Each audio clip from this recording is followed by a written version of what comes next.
Hi everyone, Linda Reed-Enever, and welcome to this session on marketing your course. I'm excited to see everyone coming in and joining us this morning. We're just going to give it a few minutes. It's 11:59 and we're going to get started and delve into the webinar.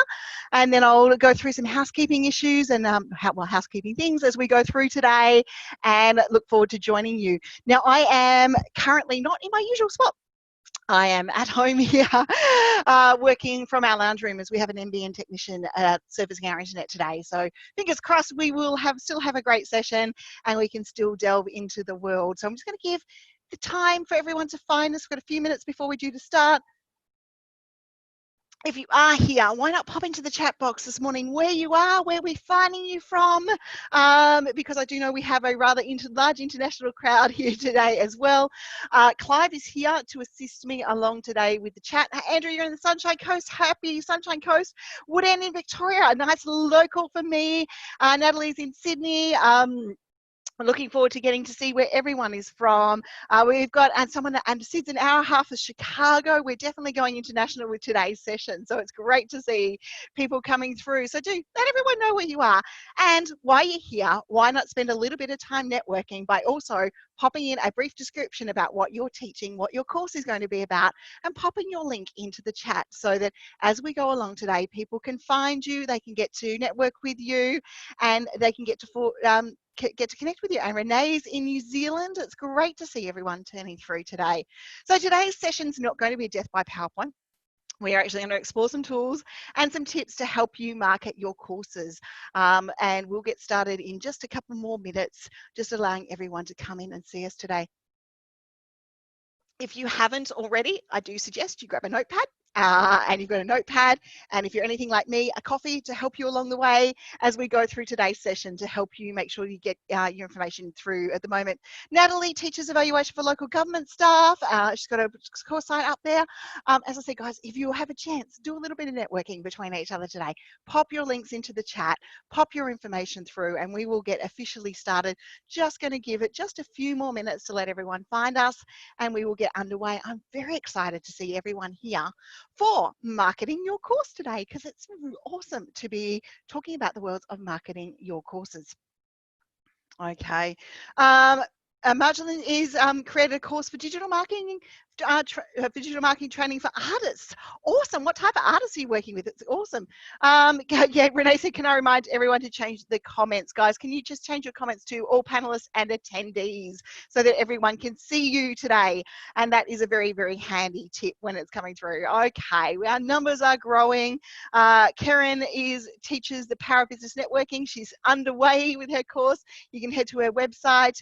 Rika is a medical practice management courses, and her course link is up there as well. It is awesome to see what everyone is teaching, and I will do a little bit of online stalking via the transcript later on today. Okay, Sid's courses help people translate from whole food to plant-based lifestyles in order to reverse health problems. Fantastic. There is some great people in here teaching and training this morning. And bear with me, I can't see the name, sorry, Jess. I think it's Jess. Jess is teaching a course on financial literacy for young adults and is almost ready to launch. How exciting is this? It is absolutely exciting to see everyone here. Well, it is 2 minutes past 11. We'll give it just a couple more minutes, and then I'll delve into today's session. But a little bit of an introduction about me for those of you who haven't joined a session from here before and don't know who I am or what I'm doing or why is this crazy lady even talking about course creation marketing to us. So let's delve into a little bit about who I am, and then we'll delve into the journey of the course creation world and marketing your courses and attracting people through what I like to call layers of opportunity. So multiple ways that people can connect with you and multiple layers that people get to work with you throughout your course and get to learn about what you teach and what you do. Okay, so for those of you who don't know me, my name is Linda Reed-Enever. I'm a publicist and marketing consultant. I spend most of my days now teaching other people what I do, teaching you how to market, teaching you how to do things within your business, how to create courses, how to put stuff together. And most of all, here in this particular particular session, my street key comes into that I'm a Thinkific ambassador and I'm a Thinkific approved expert, and I have been using Thinkific for the last 4 years. I checked my dates yesterday.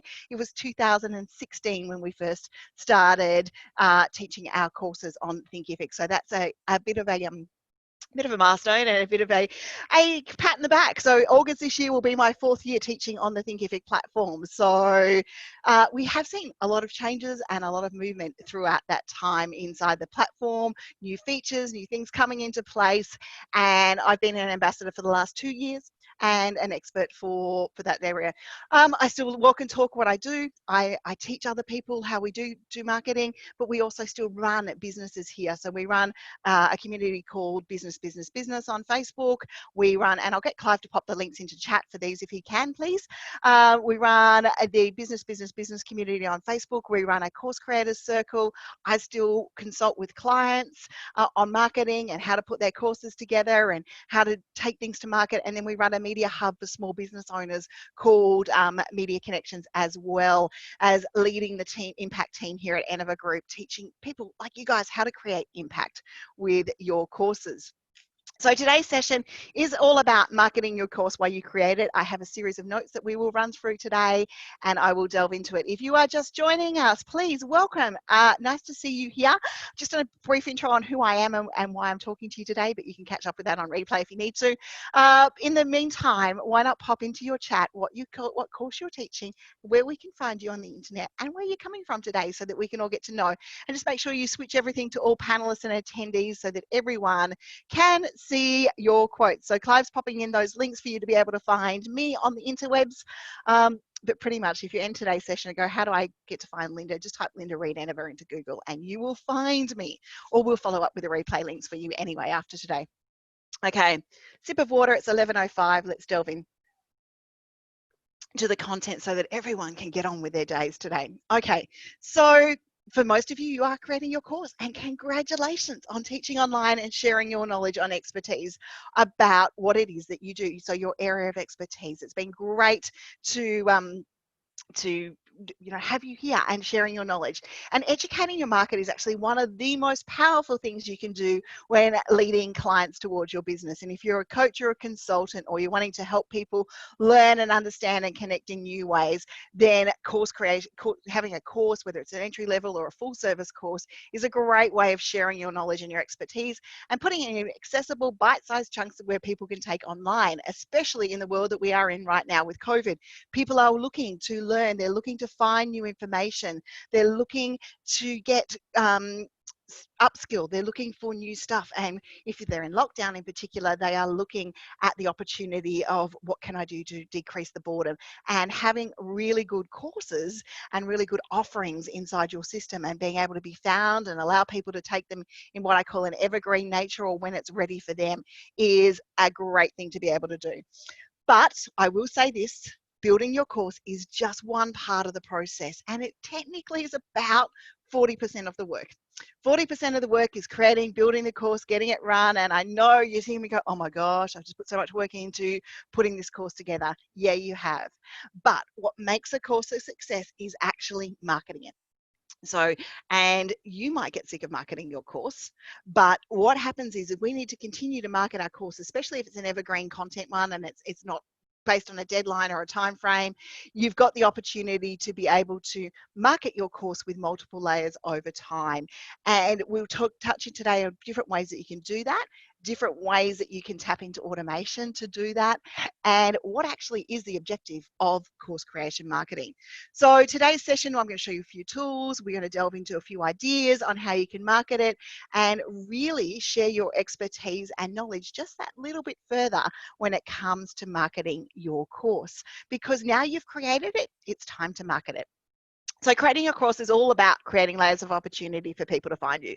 So different ways that they can lead into you, even running sessions and webinars like I'm doing here, is creating a different layer and a different opportunity for people to find me. And I can just see on the list, there are many people here that have found me for the first time today. And that is great. And hello and welcome. I'm excited to see you here, and hopefully we can help you with a few tips along the way today.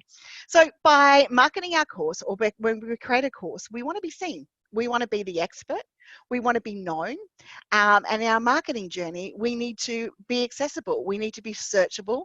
We need to be a source, and we need to be excellent in what we put together when we're leading people through our course. Now, that I don't mean perfection. I definitely mean excellent. We want to share good knowledge. We want to share good expertise, and we want to make sure that people get a taste of what it's going to be like to learn with us as we take them through that course creation marketing journey. And to do that, we need to educate our market through multiple methods and multiple platforms. So we need to, first of all, work out where our audience is hanging out.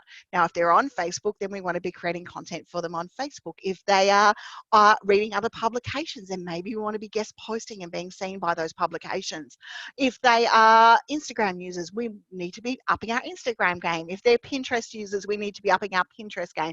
So it's a little bit about a research and a little bit of step back about knowing where your audience is. And one of the best ways to know where our audience is to actually ask them. So ask on Facebook or wherever you're getting the most interaction now, or if you've had beta testers, what places do you read? What articles do you connect with? How else can I help you? Where will we find you on the internet to allow people to be able to connect with you? And by doing that and by finding out where your people are, you're able to create content. The most important lesson that I see most course creators get through in this point is they go, I wouldn't engage with that. I wouldn't do that. I'm not there. And they go through that component in time. And what happens in that process in time is just because you wouldn't do it, you're not your audience. What we have to look at here is our audience's journey and not our own journey and our own biases to marketing and how we would receive something. And it's really easy to go, well, I wouldn't do that or I wouldn't react to that. But the problem you are solving is for people most probably at the start of your knowledge and your expertise. And they have a different need and they have a different area and a different place that they hang out. So when we go through today's journey about different ways that you can market your course and how you can tap into the world of marketing, I just want you to remember to think about that. Think about where are my audiences and what do I do? And just remember that 90% of the time you are not your audience for your course. The audience for your course is wider than yourself. Okay, so to do, as I said, to do that, we need to do that through multiple platforms. Now we can educate our market, and educating our market, there's two things when it comes to marketing your course. You're either educating your market and you're training your knowledge and you're giving people a taste of who you are and helping train that way, or you're running ads. And in running ads, you can target, you can move demographics and all of those sorts of things. Now, I'm not an ads expert, I'm an organic expert. I like helping you attract people to your market by, with a knowledge trade or a trade of information, and really creating you empowered and educated leads that come through to your business. So the strategies that we are going to talk about today are not Facebook ads. They're not Google ads. We're going to talk about things that you can do with the stuff that you already have within your business, with maybe an additional tool here or there, some free and some paid, to help you along the journey. Okay, so we can do this we can market our courses through freebies and opt-in. So we might look at ebooks and checklists, and I'll delve into those a little bit further along. We can do it through webinars. So we can run webinars and training sessions just like we are here in today to educate our market. So people then can get to feel like and touch, and basically touch you through the screen and make sure that they can connect with you. We can educate our market through social media. So we can take snippets of our courses, we can do short videos, we can really give people a taste along the way through using social media, both through our pages and our profiles, but also within groups, and really tapping into the power of questions. We can use word of mouth. Now that might be our beta testers, it could be new students that are currently in our courses, it could be affiliates that we are working with. It could be people already within our network that know that we like know our stuff, and we can really tap into those areas as well. We can use PR and public relations, and they appear on podcasts, share our why behind our course and the problems that it solves with the media. And we can really tap into a network that already knows, likes, and trusts us through affiliate networking. Throughout our course marketing journey, what we need to do is we need to nurture and lead our people to our courses. So you might start with a very basic level and then start to nurture them through the way. And as we do that, we need to be searchable and we need to come up in search. And that's going to bring me to the first tool that I'm going to show you today. So I'm going to delve into screen share in just a moment so that I can show you this tool. But when we want to be searchable, It's about creating really good content. It's about having posts that support our courses on our website with call to actions. It's about guest posting. So when we want to be searchable, there's going to be problems that our course will solve. And the tool that I'm going to show you now as I duck off into screen share is called Answer the Public. And Answer the Public will help you create different ideas when it comes to course relations. So Answer the Public actually is a tool based on search engines, and it discovers what people are already asking. And when we're talking about educating our market, we really do want to be seen to answering the questions that people are already asking out there in the market. Now, I know Uwe is watching and he will talks about property investment. So I'm going to show you how this tool works just by typing in the words property. Oh, ew, on a different computer today, guys. And I'm going to type in property investment here, and we're going to run the search. And what Answer the Public will do is it will bring up a suggestion based on search around questions that we can answer, and we can create content around which will help us be searchable. And by being searchable, we can be found on Google. So it's got 67 questions in relation to property investment here on the wheel. And which property investment will be good to buy is one of them. Why property investment is good. What property investment method is bad. So we might look at what's good and what's bad in property investment.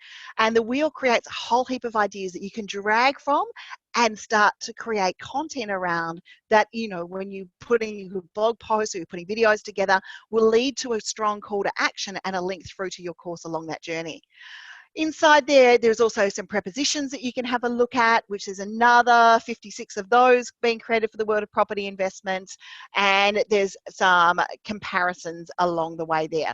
So when we want to be searchable, we want to be working on the things that people are asking questions for on the internet, because that's what's typed into Google.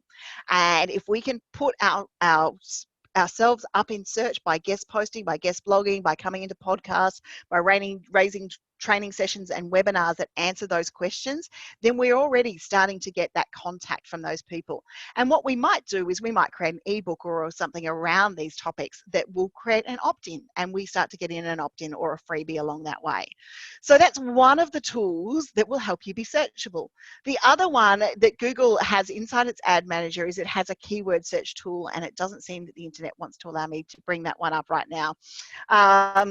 You can go and have a look at and explore the keyword explorers, but it's not allowing me to bring up the section that I want to bring in. So I will pop a link into the replay for you guys to have a look at the keyword explorers, but you can explore by keywords. And the other tool that I want to show you this morning that will help you become searchable, and we'll type in property investment again. Oh, investment is the portent content generator, and the portent content generator starts to suggest different things for you based on the keywords that you are talking about. So it will come up with some crazy ones, and it will come up with some really good ones as you go through it. So it's a bit of a trial. Not everything that won't work that will come up, but see, these 15 things that won't happen in property investments could be a good prediction. So 15 things that maybe won't happen or won't happen quickly within property investments could be a good myth debunking one for Uwe. So an expert interview about property investments. So if you actually want to be known within your field, this topic's a really good one, because you could go and take leading experts and create a podcast and do an interview series around your topic and your expertise. And then at the end of your podcast, you know, put a brief mention in. And if you want to learn more about that, head to our course academy or head to the Learning Academy at blah, blah, blah, email, domain address, and that will help people be able to connect with you. So a part of our journey when we want to be known as an expert is definitely being searchable. So being found on the internet. And one of the easiest ways to do that is by creating good content. So there's a couple of ways that you can be found on the internet. That is, you can have a blog, and I would strongly suggest that you do, have a blog all of your own where you've got really good supporting articles. And as you start to create your course, work on 7 or 8 really strong articles that go through that course that you can release over time. Those articles become part of your email order, you're part of your automation and part of your marketing for your course, because you're able to share those blogs with a nice call to action down the bottom of it that says, if this helped you, you can learn more in my course at XYZ link over here. And make it stand out, make it look pretty, put your course images in there, put all of those details in there so that people can really get to connect with you. So your own website is one of the first places that you can be searchable. The second place that you can be searchable is YouTube, and YouTube is your second largest search engine in relation to Google. So we've searched in Google and we know videos come up first of all anyway, but the next place people go to search on how to do things, how to get knowledge on things, is YouTube. So take some key messages and some key statements from your course, or even separate stuff, the stuff that is before your course, and create some how-to videos, some explainer videos, and give people some real learning experiences to walk away within videos to be able to come up in search, and make sure that you are being found there.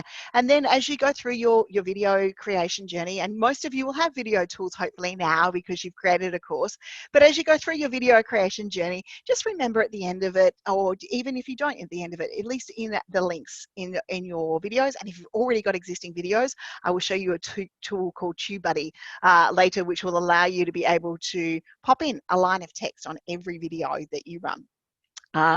So it'll allow you to put in a line of text that says, for more information, find our courses here. If you're wanting to learn more about PR and marketing, for example, find more about here, because it's a really handy way. And if you've already built that audience on YouTube, then it's a great way to tap into it and help people find you through your videos. But if you're creating new content and it happens to relate to your course, then put a call to action in down the bottom of your videos. Most people, when they're learning something from you and they're taking something from you from free information, whether it's from the internet, reading an article, watching a video, they want to know what the next step is. And quite often we forget to give them that next step.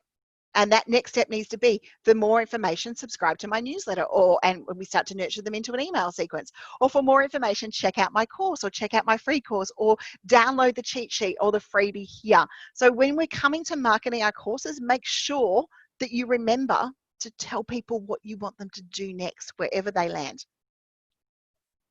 Because people are guided by the instructions and guided by what you ask them to do. Okay, so to be seen, we need to be the expert. And as part of being the expert, we need to appear on different channels. And one of the easiest way, not easiest ways, but one of the most easy ways to be seen as an expert is to share your knowledge with other people's audiences. So that you can do that by guest posting and guest blogging. And if you're business related, head straight to the business website, head down the very bottom of the page, look at the article submissions, and look at our guidelines and our expertise about how to submit your articles to BBB. So if you've got a business B2B audience, you feel free to send us articles on business. But type into search right now, whatever it is that you want to be seen at, or if you know of some site, type in the words XYZ and either guest post or article submission. That's going to bring up the opportunities for you to be seen by other people's audiences in your field of expertise, in the publications that they are being reading. And by guest posting, you're able to trade your knowledge and expertise for a little bit of time in front of some other people's audiences, and maybe being included in their newsletters. You just never know where that article is going to lead from. But if you're seen by someone else's audience, that brings across the knowledge, the know, like, and trust factor of that publication, of that person that your article is being published by. And that already increases your street credibility with their readers. Oh, cool. XYZ thinks that this person has got some good knowledge and expertise. And that really helps you throughout that journey. So one of them is to look at guest posting, and then look at, if you're getting good results or people are engaging with your content while you're being guest posting, is about continually remembering to guest post, not guest posting once and hoping that it works, but adding it to the schedule. And if you work with the right publications, they will actually work with you to maybe look at monthly options and those sorts of things. So start to negotiate and start to work with them throughout that journey. And then if you do agree to send them content monthly, make sure that you do it and you follow up and you continually do it. It's all about creating the layers of opportunity. So it does take 7 to 8 touch points for someone to buy from us. Now we might can think that we've posted on Facebook, we've posted on Instagram, we've posted on Twitter, we've posted on our blog, we've done our email. That's it. I'm done. I've finished marketing my course. The thing is, unfortunately, not everyone sees the post on Facebook. Not everyone sees the post on Twitter. Not everyone sees the post on Instagram. Not everyone opens your email. And although you might be sick of marketing your course, it is not the case. The people need to see it when they're ready to take it. And people will, as I said, it will take 7 to 8 touches to get them to buy from you, but that is when they're ready. So we need to continually market our courses, especially if they're an evergreen course. We need to continually make sure our marketing is out there. We're continually blogging on our topics. We're continually turning up on and talking on podcasts on our topics. And we're continually, sharing our course links as through part of our marketing. Because the easiest thing to do is give up on marketing your course almost when you're on the cusp of being known for an expert and an area of expertise. So one other takeaway from today, if you only take away 2 things, is 1, talk about your topic often. 2, don't give up about it. Okay, the other things that we can be seen is through podcasts and through appearing in guest podcasts and the media. So once again, creates that know, like, and trust factor. You can maybe appear in seminars and online talks. There's so many of those happening within COVID now. There's the opportunity to be able to be seen within all of those areas. So challenge number 2 for today is we've talked about, typing into Google, the publications that we know our people read and article submission or guest post submission, and going to see how we can market our courses and share our expertise those ways.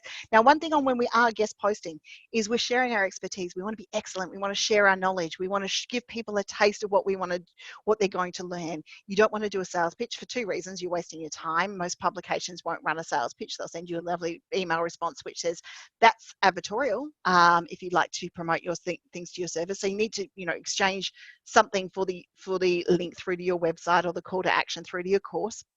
The other thing is you want to make sure that the people you are attracting from their audience understand what they're going to learn through you through the journey. And by sharing excellent knowledge and excellent information, they're not only getting to the end of your article because it was worthwhile reading for them, they're getting to the end of your article because it is good content for them to be able to engage with, and they're looking for the next instruction and the next bit to find out from you. So they might go to the freebie or whatever you put through that situation. And the same thing applies to podcasts. So second search is to go to either Apple or Spotify, or just type in, parenting podcasts or property investment podcasts or health podcasts or business podcasts, and start to make your way through. Have a listen to some podcasts and see if the person is talking to your audience. And if they're talking to your audience, go to the podcast website. Most podcasts will have possibly details on how you can become a guest. If they don't, send them an email and an introduction of, hi, I listened to your podcast. I really enjoyed XYZ episode on this. Explain your expertise and what you do. So explain who you are. I would really like the opportunity to have a chat with your audience, you and your audience, on this topic here. The 3 key takeaways that we could deliver from that conversation are, and then pop in, is there a way that I can book in, or can we make a time if this is a fit? I'd love to hear from you. Okay. And start to create some networks, and once again, be seen by someone else's audience and inherit that know, like, and trust factor from those people that are hosting those podcasts. And once again, for those of you with a business audience, Clive, if you can put your Business Conversations podcast link in for people to be able to apply, then Clive has a Business Conversations podcast that you can jump into, and you can have a conversation with him all about business. So if you offer a B2B audience, you can go through the application process for that one. Okay, so to be seen, we need to be the expert, and we need to be an expert. There's a couple of other places that you can have your course seen. One is your email signature. So when you're starting to send out an email, that is exciting, Melissa. Do guests pay for podcasts? Okay, there we go. Well, I'm going to stick on this topic while I'm here. I know I said, look, in all honesty, there are two schools of thoughts with that. I don't. And none of my clients will normally pay for it to be on a podcast because I believe if you've got a really informative education and you're educating the audience and you're not doing a sales pitch, then it's absolutely, an exchange of knowledge for opportunity to be able to do that. Clive, can I get you to grab topics that are not of questions? Because I'm just seeing one come through. Or guys, if you've got any specific questions, pop them into the Q&A box, and then I can come back to those at the end and make sure I don't miss them in chat. Do guests pay for podcasts? No, look, there are the opportunities where they are, and sometimes it's worth it. Sometimes if it's a full promotion on your course, on your area of expertise or something like that, then I would possibly look at doing it. There's a bit to create a podcast and there's a bit of effort in creating and editing a podcast. But I think if you can come through into a really good format to help you go through that journey, help you go through that knowledge search, it's a bit of a trade, and it's a bit like guest posting and blogging. So no, I wouldn't suggest, unless it was a full sales pitch, paying for a podcast, unless you know the audience is a huge reach, or they may be giving you post-production files and rights to use the files afterwards. So it's a bit of both situations. So but most of the time you'll find podcasts, and with a bit of research, where you don't need to pay to do so. And it comes up to you. If you think the opportunity is great and you think it's worthwhile paying for that reach, and they're going to do a little bit of extra marketing on that podcast episode to see you there, then by all means look at those paid opportunities. But it's not something that I look at particularly here, or particularly for our client base, because I'd much rather see them trade really good information and really good expertise and be seen for their knowledge and expertise throughout that journey. Okay, so guest blogging is definitely one of them. I'll touch base on your own website, and the other one that I want to touch base on before I delve into the worlds of email signatures and marketing through your email signatures and questions is coming through on the media. So being able to share your why, what pain points you share, and your expertise with the media. So there's a couple of ways that you can do that. You can, be available for interview on a site like we run called Media Connections, and share your story proactively and share your knowledge and your expertise with the press. You can do a launch press release regarding your course and be able to share why you created the course, what problems it presented. I normally suggest those launch releases happen alongside the backup of having your expert profile and your knowledge and your expertise all in place first. You can share tips. You can share your knowledge and your expertise with the media once again through educational based press releases coming through that process, and that will hopefully help you be seen and be known as a trusted source within the media, and be able to not only be seen on podcasts and blogs, but maybe the local newspapers. So there's a couple of sites that I recommend that we have a look at when we're looking at being seen in the media, and the international ones are Help a Reporter Out, which is harrow.com, I'm pretty sure it is, harrow.com. I'll just pop it into chat here. If it's not the right link, I'll get you the link down the track. Help a Reporter Out is the other one, and the other one is Sourcebottle, which is run by a fellow Australian of mine here. Sourcebottle. Harrow send a lot of emails. They do, and you've got to act quick on them. And sourcebottle.com is another one as well for you to be able to tap base into. Sourcebottle is run by a fellow Australian here. They send 2 email updates a day based on your preferences. And then there's proactive PR sites where you're sharing your story like with the media, like Media Connections that we run here, and PR Wire. And those sorts of things that allow you to go out and share your story with the media, which will help you throughout that journey. And I am such on a small screen, prwire.com.au, I think is, yep. I apologize guys, I'm on such a small Tab Pro screen that being able to see to type today is an interesting situation. If I haven't got those links right, I will make sure that I get them right for you in the replay. as we go through that situation. So you want to be seen as a source. You want to respond to call outs. And addressing Melissa's comment about her sending lots of emails, yes, they send you emails as soon as a journalist puts a call out there. And the best thing you can do when you're working with the media is respond quickly. So if you see an email and you see a response come out that's going to work for you, then you respond and you answer the pitch that's come through and you share your expertise. Yes. Yeah, no, you'll definitely get the replay.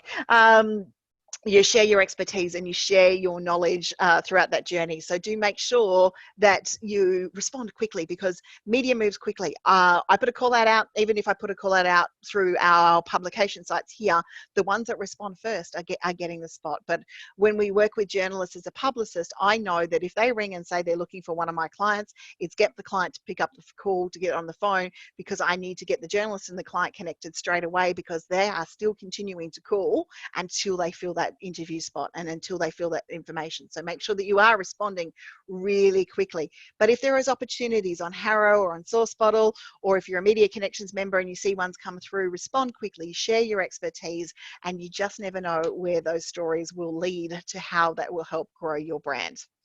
Okay, so one of the other topics that we've covered the media, we've covered guest blogging, we've covered podcasts, we've covered blogging about our own topics.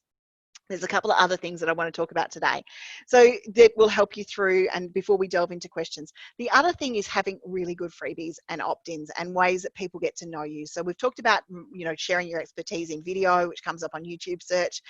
Webinars like this, start with the why behind your courses. The why do people need to understand things?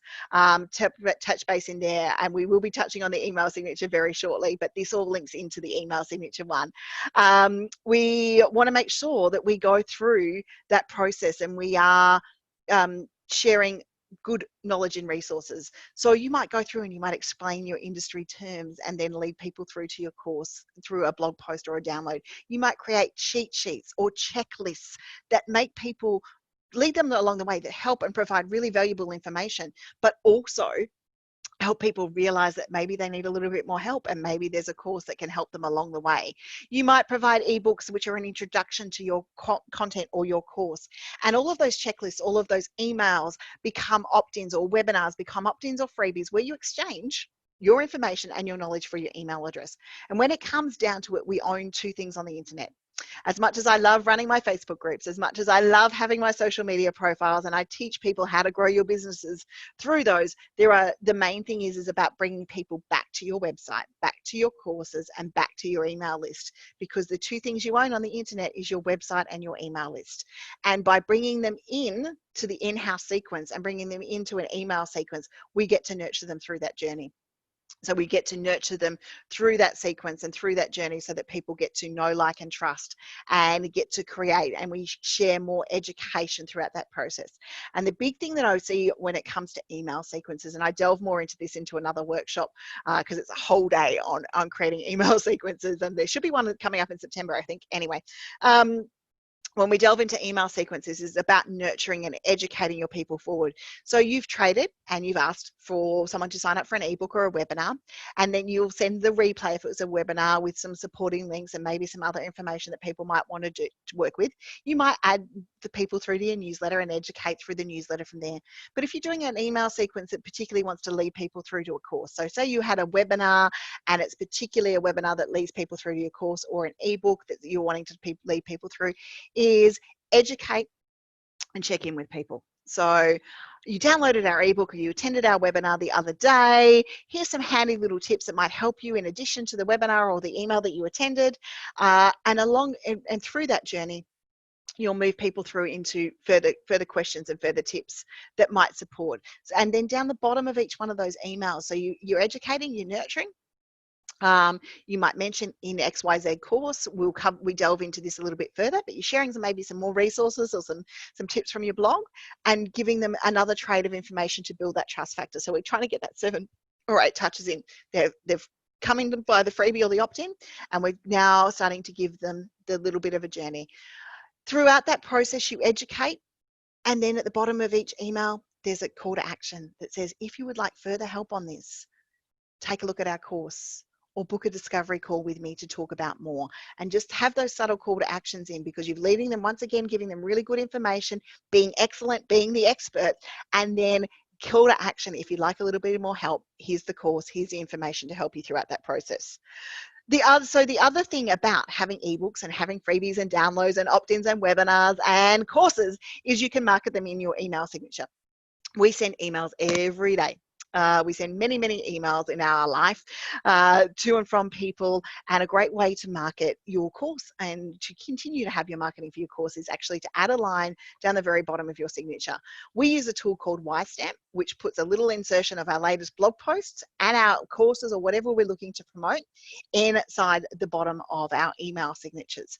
And that means that people are able to connect with us. And I'll put a link for YStamp in with the replay emails when I send it out to you with a whole heap of tools.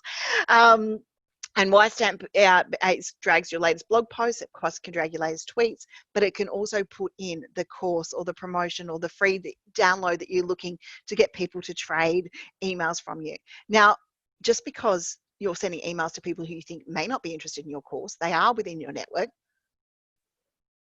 They know you're an expert within your field, and quite often they might know someone who's going to be able to work with you throughout your course journey. So make sure that you tap into the power of the fact that we send emails every day.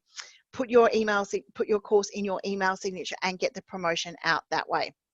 So we've covered our own website, we've covered ebooks, we've covered blogging, we've covered guest blogging, and we've covered about being a source on the media, which is all about being seen. And by touching base on all of these platforms, we start to be seen. We start to create the layers one after another of people getting to know us and creating multiple layers of opportunity. The other area where we can be an expert is to actually tap in and answer questions. So the questions are powerful. It creates a conversation. It creates an opportunity, and people are out there asking questions about your course topics on a regular basis. So there are multiple places that you can go and answer your questions. I want to share with you some tips on how to answer questions in the right way, because quite often people just spam their links and then it doesn't actually work for either of you. So there's forums, there's groups, there's sites like Quora, which are a question and answer hub. There's Facebook groups. So not only do you answer questions there within the group, but use them to create your searchable content. Use them to create your blog post answers, your Facebook videos, your live tutorials, your YouTube videos as you go through it. So make sure that you are looking at the questions and go and search. If Facebook's a groups, for example, go find Facebook groups within your area of expertise and search for keywords. Or go to Quora after you get off this session and see what questions in relation to your course, and then answer the question. So when we're answering our questions within Facebook groups, we start to be known as the expert on our topic, or LinkedIn groups or Quora or anything like that. You start to build your expertise profile, which is all great. But when you're answering your questions, make sure that you tell people that you're not just another random person answering a question in the group. Share your expertise. I happen to be a HR advisor, for example. And thank the person for the question. Thanks for your question, Joe. I'm a HR advisor. In past, I've seen clients succeed in this particular way.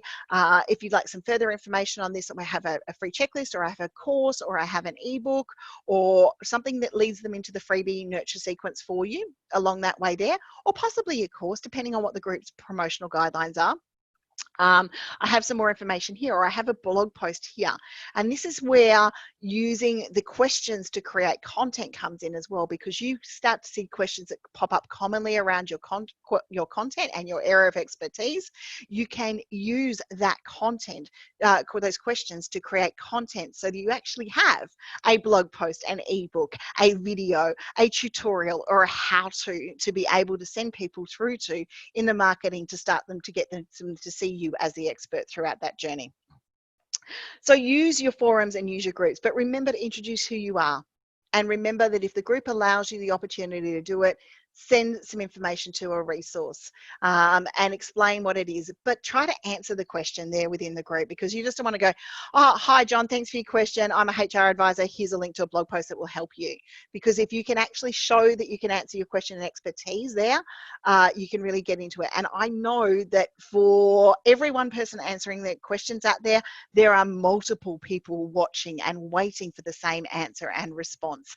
And many of you are here because inside Thinkific, there was lots of questions about course creation marketing, and that's why we decided to put this workshop together, was to help all of you, especially with the new people moving into the world of course creation marketing, with some ideas about how you can market your courses. Okay, so the other thing that we want to be doing is becoming searchable by sharing our knowledge. So we share our knowledge in webinars, in videos, in YouTubes, and we also look at guest speaking in summits. Okay, so whether you can guest speak, now post-COVID, we'll be able to go back and network and create a real human-to-human connection where people can find our information by guest speaking. But right now, we can look at the opportunity about guest speaking and running some mini summits or running some training sessions or some webinars like we are here. So once again, we pop up on the searches for replays and via Eventbrite and all of those sorts of situations. Melissa said she loves course creation, but she's struggling with marketing. It's so great. I'm so glad I can help you with that. So we want to become searchable throughout that journey. So our webinars, our replays, our YouTube videos help us become searchable. But we can guest speak as well. And once again, by guest speaking, we're really being seen and being trusted by the person who's organizing the event. So you might want to go and have a look and type into Google seminars on my events, expos on my events, networking events on your particular event, that where they might bring in guest speakers or guest speaking opportunities. Or you might want to head to, there's a really handy tool, I don't know how far it goes outside of Australia, called the Right Fit. And the Right Fit is an influencer and sponsors opportunity. And I'll just type it in, the Right Fit. I think it's .com. If I've not got it right, guys, once again, I'll pop it in through. This screen is so small. The rightfit.com is panels, and it matches you up with influencers, and there's lots of other ones out there that match you up with speaking opportunities, and go and have a look at the opportunities to guest speak within your field. But go to Facebook events, go to LinkedIn events. LinkedIn events, and for those of you who don't know it, if you're running webinars, LinkedIn events are a great way to be able to put your event up there and be seen and be known and have your expertise come up. But share your knowledge throughout that area about giving a taste. And remember, when you're sharing your knowledge, and this is the biggest thing I can say to every course creator out there, don't be afraid of giving too much, okay? You want to give people a taste. You want to make them feel like they get to know, like, and trust you throughout that journey. And if you start to feel like, if you worry and you focus on giving too much information, you actually put the brakes on and you make yourself less accessible. And part of this journey about being the expert means that you need to be accessible. And creating these videos and being a guest speaker makes you accessible. By creating blog posts, it makes you accessible and it allows people to come through to you. So make sure that you're not too afraid of giving away too much. You want to lead people into the next step, but once you start to get afraid of giving away too much, you start to put the brakes on, and it does start to come through in your content, and you don't want to do that. So guest speaking. So go and have a look at seminars. Go and have a look at the opportunities to be able to talk. Go and have a look at people who maybe got a similar audience to you and say, hey, could we do a Facebook Live together? Or could we do a webinar together? And could I chat to your audience, and can we promote together? Or look at running a summit of your own. Look at running a Zoom session or a summit of your own and the opportunity to guest speak. If you've got the opportunity to be seen as a host and an expert within these fields, then, and you've got a tool like Zoom within your toolbox, or a webinar tool that you're able to use, or even going live in a Facebook group and have a dedicated Facebook group, the opportunity for you to be able to be seen as the expert and have other people attract their audience to you by running a summit is also a good way.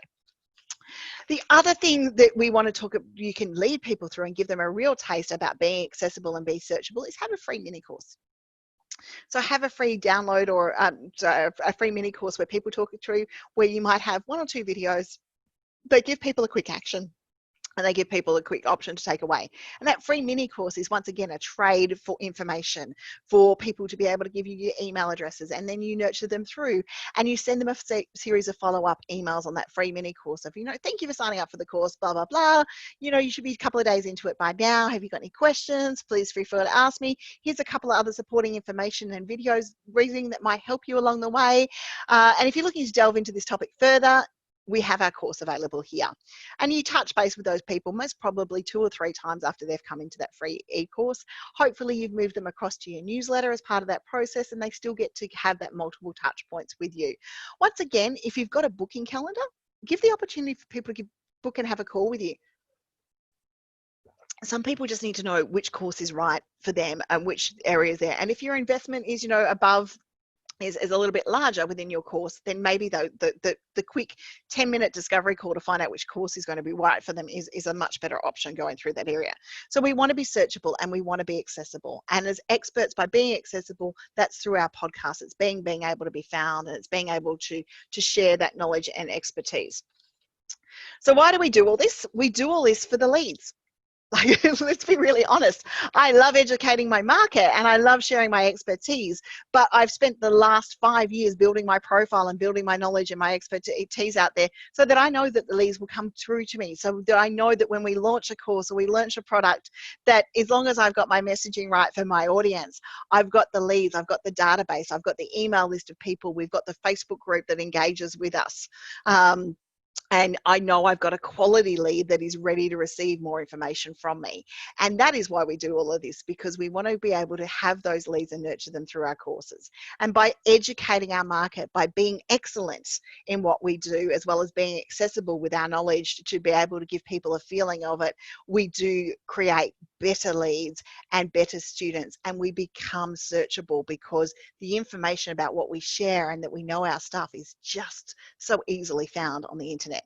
So the aim is to get people onto your email list. It's to get them to your website. It's, yes, we want to build our Facebook reach. Yes, we want to build our Twitter profiles. Yes, we want to build our Instagram accounts. And yes, we want to build our YouTube views. But in the long run, we want to market to them.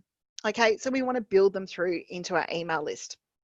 Okay, so we want to be making sure that we add a call to action to remember, especially when we're building content for YouTube, to subscribe, and a call to action that if you'd like a free cheat sheet or a downloadable or something that relates to the video that you're creating, head to the link below and make sure that you sign up for that cheat sheet, or head to the link below if you're looking for more information and register for my mini course or the course. Just, plain call to actions for the course are equally a way through, but we want to create leads, and we want to create leads that know us, that know that once they get into the course, they know who you are, and they're going to be able to be guided by you through that education process. So the aim is to get the email and the buy-in, and then nurture them through the email sequences like I've touched on today.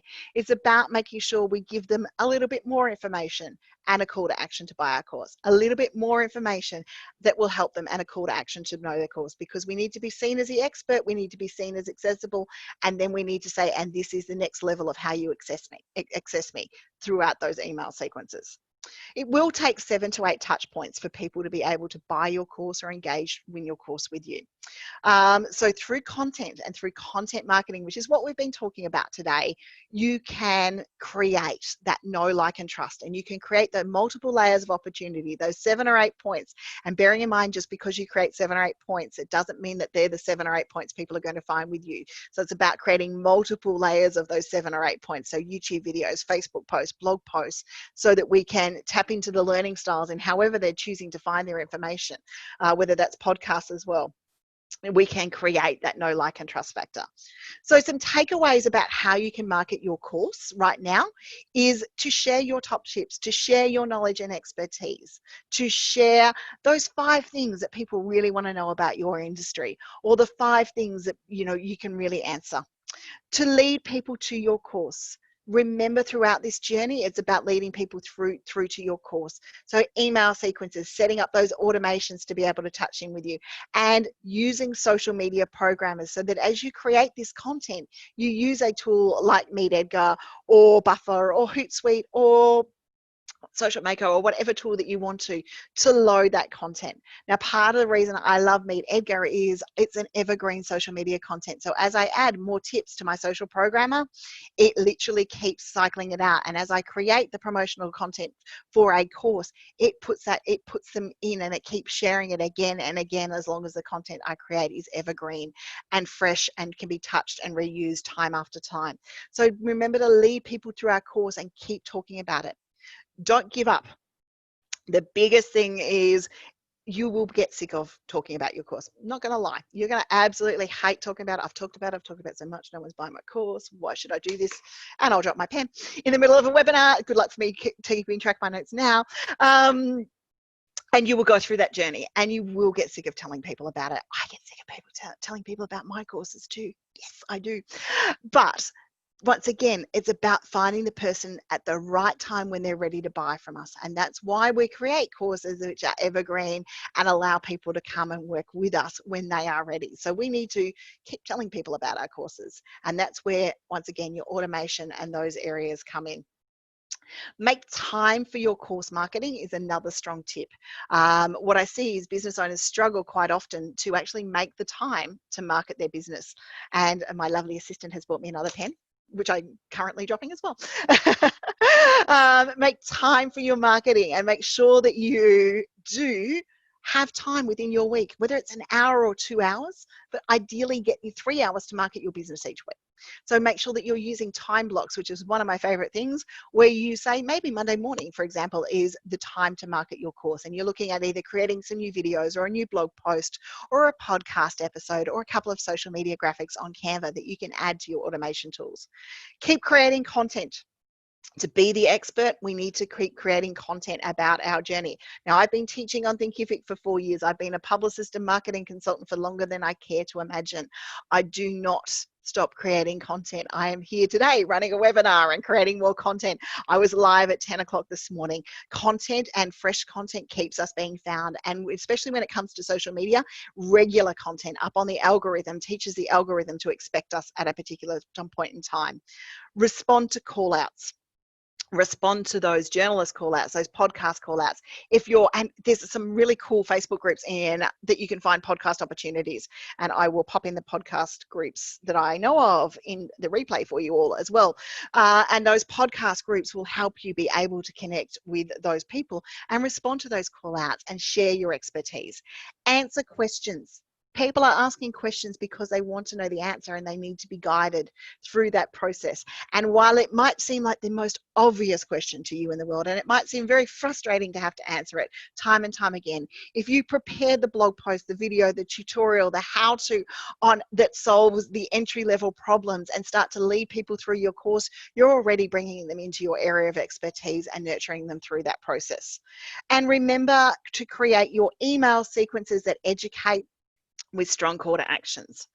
Evergreen content such as your 5 tips, checklists, secrets that you can share, and it might be 5 secrets to help you do something. And remembering the markets do love to work when the brain connects to the 5s, the 7s, the 10s. They love that. And we love checklists. We love to be able to download and have a checklist or a cheat sheet to be able to get to do that. And just think of how many times you've downloaded a checklist or a cheat sheet to be able to do something throughout your journey, and look at how you can include them within your marketing journey. And just consistently market your course. Now, there's a couple of questions here within the chat, but we've actually got not too many people here live. So I'm happy to promote everyone to panelists so that we can go through the process here as we answer the questions, or I can get Clive. I don't know if Clive can promote. I'll promote everyone to panelists myself. So we're going to promote you to panelists. If you want to turn your microphones off, if you don't want to appear on camera, that's fine, but I'm just going to allow you to be able to talk to me at the same time as I answer some of these questions so that we can delve into the journey from there. Jessica's asked, can I explain what would be on a freebie or a checklist? Yes, I can. A freebie or a checklist from those areas might be a quick little how-to. Jessica, if you're here, Jessica, feel free to tell me what your course is about. Just for example, say that you're a health coach. It might be how to make a quick smoothie, or it might be a few smoothie recipes that will help you through that journey. And I'm just promoting everyone to panelists here. It could be, in my case, a template on how to do marketing, or a checklist on, before your course goes live. Jessica's on financial literacy.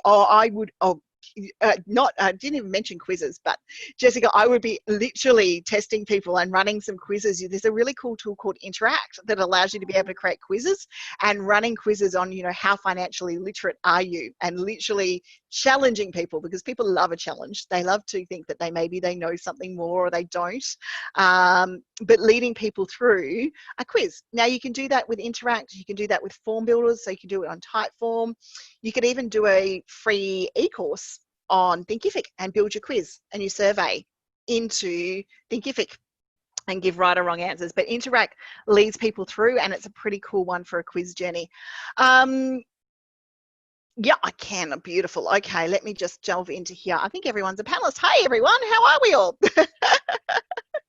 Beautiful. Nice to see some faces on the screen and not mine for the consistent time. But yes, quizzes are a really good one. If you can delve into the world of quizzes and really start to move people through the quizzes, that's a really good way of being able to get through that journey to help people jump into it. But I'd maybe do a financial literacy checklist. Have I got these things in order? Would be another situation. Do I have a resource or a recommendation for a 90-day schedule or plan? I don't. And now I'm going to explain why I don't. Because leading your course journey and course creation kickstart component is definitely about, you know, getting your content together and creating stuff to help you market your course while you create it. Absolutely. But course marketing in particular, unless it's a live course, is a consistent process. It's not a 90-day, here we go, I've hit all the buttons, I've done the checklist and the course is ready to go. So it's about consistently leading people through to your journey and consistently leading people through to your content. There are people out there that teach that, and that is fine. It just happens to be, I would much rather teach you how to make your course marketing part of your everyday business and it becomes second nature than here's a 90-day quick solution and then you think it's done. Can I describe the difference between marketing an evergreen and a fixed date course? Okay, yes, I can. And mostly there's not a lot of difference. The marketing a fixed date course basically means that you've got your supporting material that would lead through to that course or workshop. And you might lead through, sorry, you've got your marketing promotion. You might have a series of blog posts, you might do some live videos, you might do some YouTube videos, and you might link through to the fixed date start. And the only thing is you tend to turn that off. So you would turn it off in your automation. So you would stop promoting your course link and you stop promoting the videos that would link through to that and replace it with other content for a fixed date course situation. I've got live fixed date courses. I tend to run most of my fixed date stuff though, actually live, like we are here today. And if you were in the Thinkific group or anywhere like that, you will have seen me say we're coming up to capacity for this webinar. We are at the point of where we need to be, and there was like 126 people registered, and I know lots of people come in for these for the replay. But of course, my other panic notion was, man, we've only got 100 spots. What happens if everyone turns up? So you talk about limited capacity throughout that journey, and I do honestly talk about that, is about having limited capacity throughout those areas. But it's the marketing is still the same. It's about educating people to let them know that you know your stuff. Make sure you've got guest posts. Have a workshop or a live event feature within your area. With countdown courses, and if it's a live course, I tend to tap into the power of things like Eventbrite too, so that the event can be found throughout that journey and help you be able to connect with that. So the event can be found in event directories, and just look at event listing sites. I'm getting distracted by chat. I should look at the screen, answer the question, then go into chat. So it's called the marketer's bright shiny object one. Oh, there's another question for me. It's all about that area from there. Melissa's just asked, how do you not run out of content and feel like you're repeating yourself? I've been teaching the same stuff for 20 years. Fortunately for me, every now and again, Facebook changes something, or Twitter changes something, or the blogging changes something, but the foundation's about educating your market and providing good customer service and good knowledge and good expertise out there has been the same thing. You might feel like you're constantly repeating yourself, But it's funny because I now, half the time when people ask me to speak, my response is, what would you like me to talk on? What do you think your audience, rather than saying, would you like me to speak on marketing? I'm like, yeah, well, that topic is about, as wide and as tall as I am. Feel free to pick any area of that you would like me to talk on. Or I could just get in there for 20 minutes and talk about general marketing.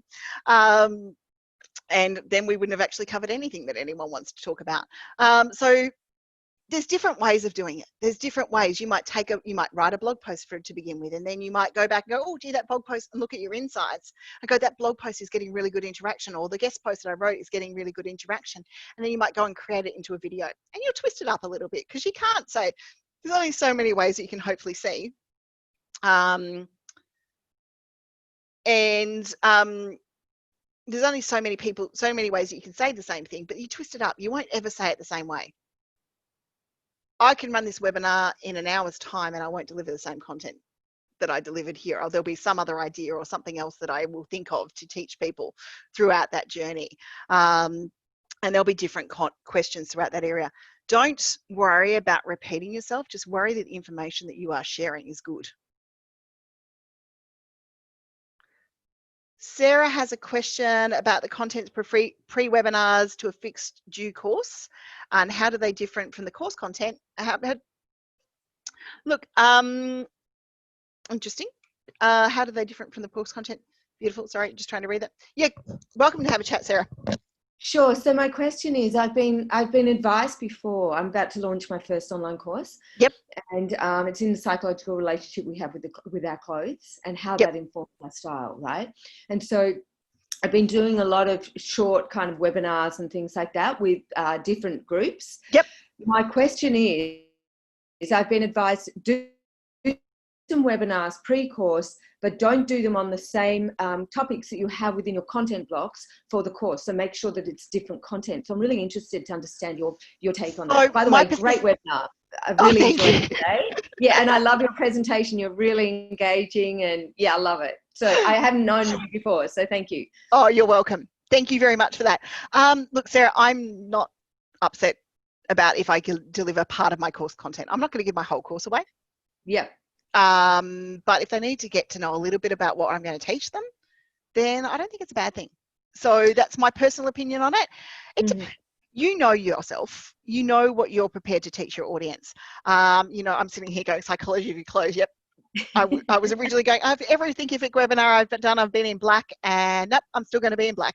Got it. But, look, from our point of view, I would almost run some quizzes for your particular course, because this is where my Bright Shiny Marketer comes into. And by the way, guys, if you want to tell me what your course is, we can Bright Shiny Marketer this up until about 12:15 when I've got to get off the webinar and be ready for my 12:30 call. But bear in mind that you can run some quizzes. You can, do you know how your psychological relates to your clothes? But the introductory stuff, the foundation stuff to show your knowledge and your expertise, like the stuff that might be in the first chapter or the first video, is maybe not too much to touch on. You're still not going to give everything that's in that chapter. Got it. If you want to learn more, head to my course, because I've got some cheat sheets and some downloads and a workbook that'll help you with that. But you can touch on the topic. Got it. So it might be just an overarching, say if the first content is around our narrative that goes through our head as we choose our clothes, and how that connects in with our emotional states and our relationship with self and blah, blah, blah. I would just give a full overview rather than dive into the unpacking that we'll do in the course. Is that right? So it's kind of like exactly it. Hors d'oeuvres rather than main course. Is that right? Exactly. Perfect. Well done. Rika.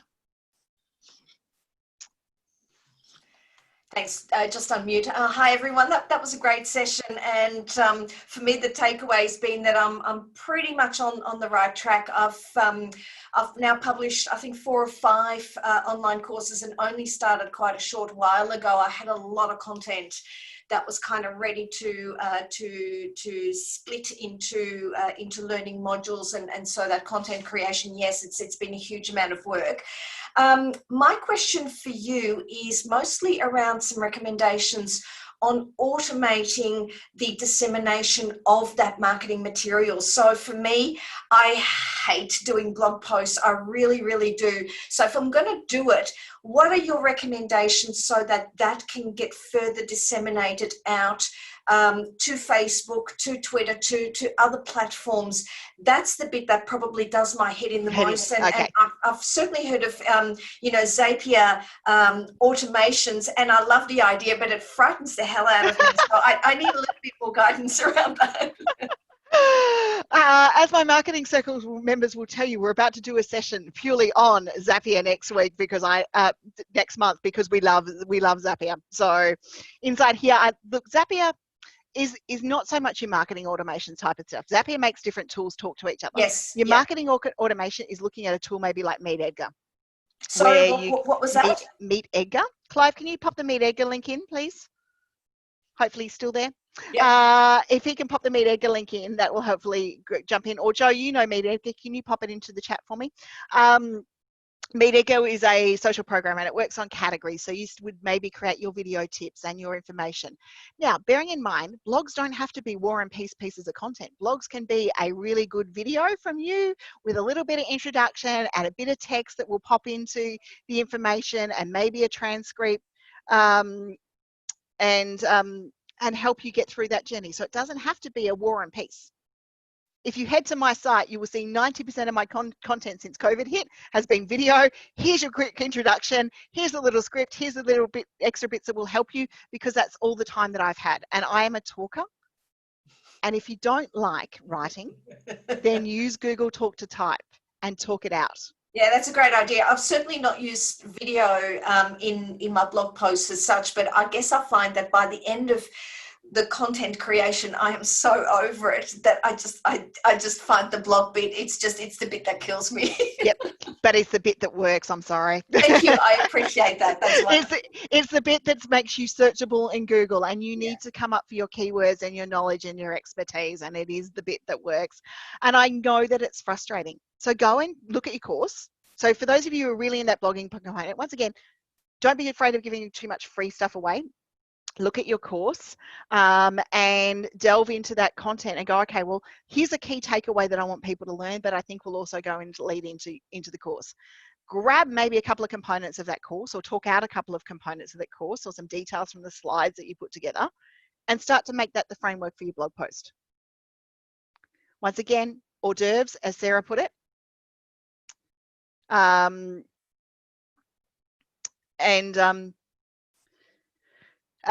go through that journey. So yeah, just go through that area. And it's what, so okay, there's two things that Google can find you on search, and that's the blogs you type, and when it comes to video, it's the SRT file, so the text file that gets added and the captions that get added to your video. And I will just give you guys my tool list. I'll put in the course creation tool list for you at the end of it. I use Rev to transcribe every video that I do. So rev.com, and I've got a little voucher that you guys can have, a $10 voucher to have a play with that one, which will help you get started throughout that journey. So they're the two things that allow you to be searchable. And if you want to be searchable, and apart from press releases and media releases, yeah, and just blog with your people, connect with them, share the video. Once again, the video doesn't have to be perfect.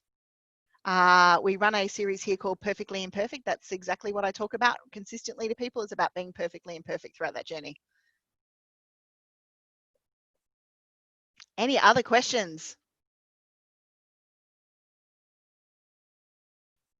Wondering whether a recipe-based lead course versus fundamentals keto would, I reckon recipe, yeah, because I know your courses, and Joe's been in my course creation kickstart and a few other things. Yes, I think a recipe-based course, keto recipes, a freebie one would lead people to your list. Absolutely. Sarah, do you want to explain what does that mean? Is that Joe's one, or is it? Yes, that's on Joe's one. Yep, yeah. So Joe runs a keto-based course, so she's looking at maybe putting some keto recipes in to start people to building her email list. Oh, I thought it might have been terminology of the industry that I've missed. No, hopefully not, because I'm going to learn some new ones. Beautiful. Has anyone else? Yeah, sorry, I have one more question. So as far as how you work and what you do you suggest I go to your website to find out about that, or can you give us a brief rundown now? Okay, yeah, I can give you a brief rundown now, or I could maybe let Uva and Joe and the other people. Okay, I work with multiple people through different ways. So we work with one-on-one consulting. The marketing circle that I just mentioned to you guys about. Joe, can I get you to assist me again and go and grab that off my website, please? You're quicker than my husband. We run a group called the Marketing Circle, where we get to talk about okay, I'll answer Natalie's question in a minute. We run a group called the Marketing Circle, so where you come in and we work membership based, and we work once a month on different topics about marketing. You get access to my whole course library on Thinkific, and we do that sort of things. Or then I do one-on-one coaching. There's on my website, there's course reviews and all sorts of things to be able to help you to jump in. If you want us to go through and review your course with you, then we'll do it, or I'll teach you how that process goes through the journey, so I can teach you other things. But the Marketing Circle is a fun spot to be, isn't it, Uva? And Joe, do you like it?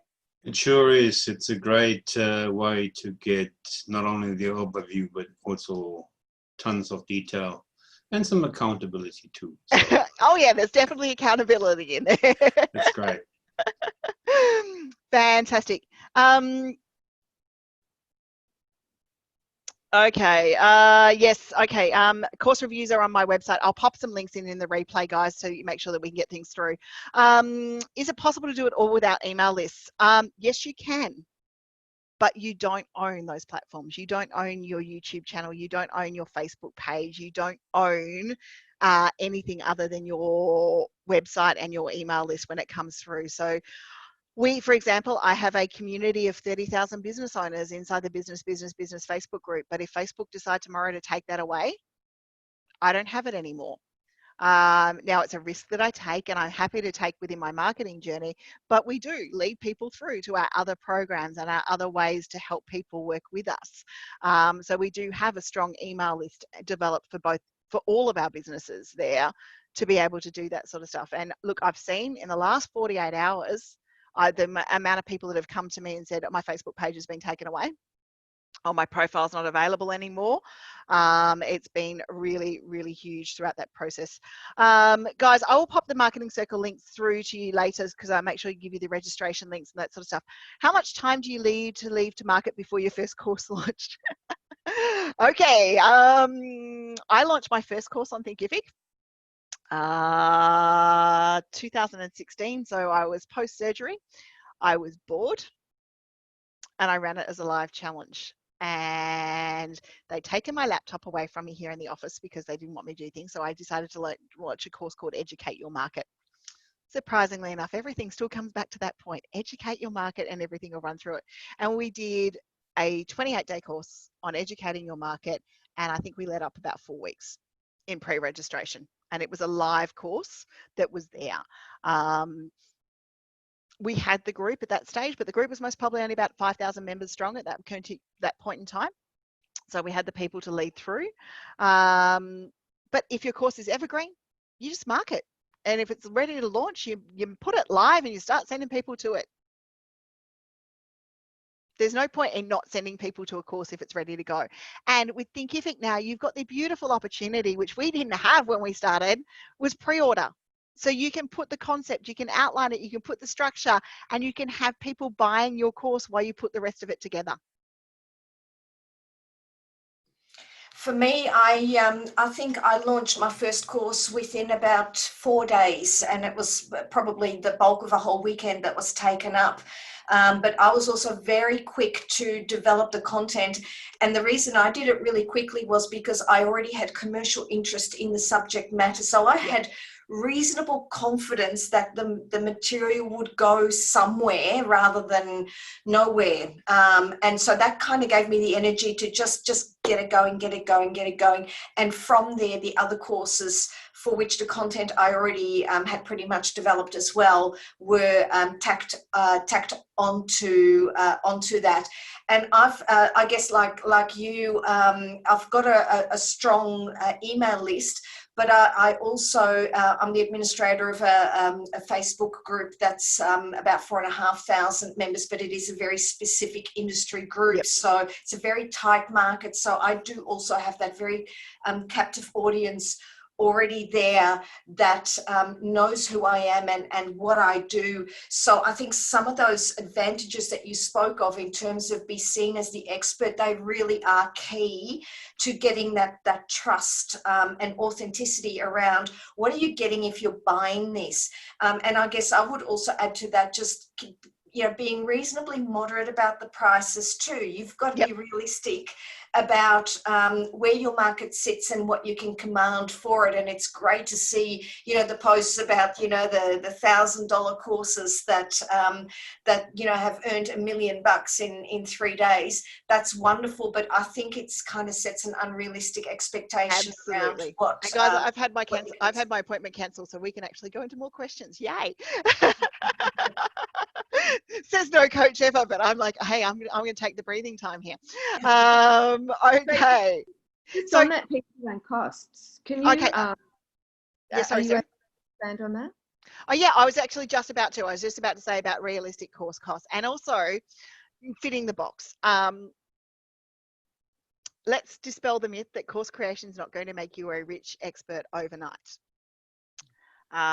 If it does, chances are that someone spent a massive amount of time building their audience. They've spent a massive amount of time building their expertise. And for every overnight success you see, I normally say there's about 5 or 6 years of really freaking hard work behind the scenes that you didn't see throughout that process. So it's about making sure that you have your things realistically. I could technically most probably price some of my courses higher than what I do, but I have always come down to the fact that I work with small business owners. I would much rather 10 people take my course than 2 people take my course. And if I'm getting a 10 people in rather than a 2 people in ratio throughout that journey, then I would much rather move things forward. See, Rick? I would much rather take people moving through that journey and help them get through that journey and get into the base levels of their courses. So we go through this in the office quite regularly. Some people underprice their courses and it's then a limit of trust. But some people don't also value what they need to do. So it depends where your audience is, where they sit, and how much you've put into your course. And it's making sure that also course creation wise, guys, make sure you don't overwhelm people, because quite often you can shove all of your knowledge into one course, and that's just so overwhelming. It is beyond overwhelming. I've been there, I've done that, I learnt that lesson. It's not a fantastic one to go through. So make sure that you break that content down into small chunks. And if you find that your course isn't selling, and it's priced high, for example, maybe look at breaking it down into smaller chunks. We did that. We launched a working, and it's still up there because, we made the thing, so it might as well be up there selling if people want to buy it. But we put my 3-day working with the media workshop into a course. Now, I busted my gut to do that thing. I really did. I'm like, oh, and hi, I'm here to do the video again. Thank you very much. Oh, great. How good's that? And I busted my gut to put that course together. And it maybe got about 7 or 8 registrations. I'm like, oh, you're kidding me. This is my signature course. What do you mean? And we all go through it. And if anyone tells you that they've launched a course and it flopped, they lie. They lie. Somewhere along the line, we all have a flop course. And so what we worked out from that was we needed to break it down into chunks. Now, I've broken that course down into smaller chunks. Like we've broke it down into blogging. We broke it down into how to write a media release. We've broken it down into smaller chunks. And, some of that course now forms what we have in our marketing circle membership from my VIP members who get to work with me consistently. And I've sold more of those little courses and made more out of those little courses at $97 a course than I would have if I'd put it all together in the one big one. So I believe, and I hate to admit this, I was a big fighter of the 7s. I hate it, but the 7s do work in converting in course sales. So I believe that there's some tiers that you have within your courses to have consistency. So we have our free courses, and then we have our what I call our entry-level courses at about $97. And this is our personal experience. It's up to you guys what you would like to do. Bear that in mind. We then have our mid-level courses, which I call them, which most probably delve a bit deeper, at about $197. And then we've got another tier that jumps into $297. And then we go into our programs and our guided stuff, which is at about that $9.97 mark, or $11.97 if it's a Kickstart, something like the course creation Kickstart, where I'm turning up live every day at ridiculous hours of the morning for people, or we'll get them more appropriately timed to the Australian time zone next time, I think, to work with people and do those sorts of things. So it depends how much you touch. If you want to do it and do it evergreen, then there's options that you can start, and we talk about starting. You can start learning from me at free on YouTube if you feel like it, or you can start learning from me at the $97 mark. Or if you become a Marketing Circle member, you want to delve into a topic a bit further, then we've got the $197 courses. But then we've got things like the Marketing Circle, where at $97 a month you can come in, or you're at $9.97 for the year, you can come in and you can learn, and then we get the meetings and the calls with me each month. So as you start to create your course creation journey, some of the ways about marketing your courses isn't actually about marketing the individual courses. It's about bundling them together and creating a membership and creating a movement of people, because that's what course creation is all about. It's about educating, and if you're wanting to educate, you're going to create a movement. Does that help? Yes, that was great. Thank you so much. I see so many people price their courses at $19 or $47, and I go, okay, it's great, but people aren't going to take you seriously. Yeah. Okay, great. Thank you. I've got a 595 and a 495 early bird. Yep, beautiful. Yeah. Sounds good. Thank you. Glad that everyone's getting a grasp on pricing. Is there any final questions that we have today? Okie dokie. I will include in the replay links everything for you. I'm just going to quickly go and grab my Marketing Circle info so that you can find that one if anyone wants to come and join us over there. We are a rather mad bunch of small business owners who get together and talk about all things marketing. And you get access to my course library, you get access to delving into how-to sessions. And at the moment, we're a nice bunch that I quite often plan my schedules around what you guys want to learn. So what do you want to learn next? All of those sorts of things. So, but once again, thank you for joining me today. It is one of those opportunities that I actually feel privileged to come and teach you guys what I know, and join in and get to see what you are creating within your course creation journey. So network, jump in with everyone. Find us on the Business Facebook group. Jump into the Course Created Circle on Facebook group as well. And happy course creating, guys. And I am privileged to have met you all today, and see you around next time. Thank you so much. Bye-bye. Bye.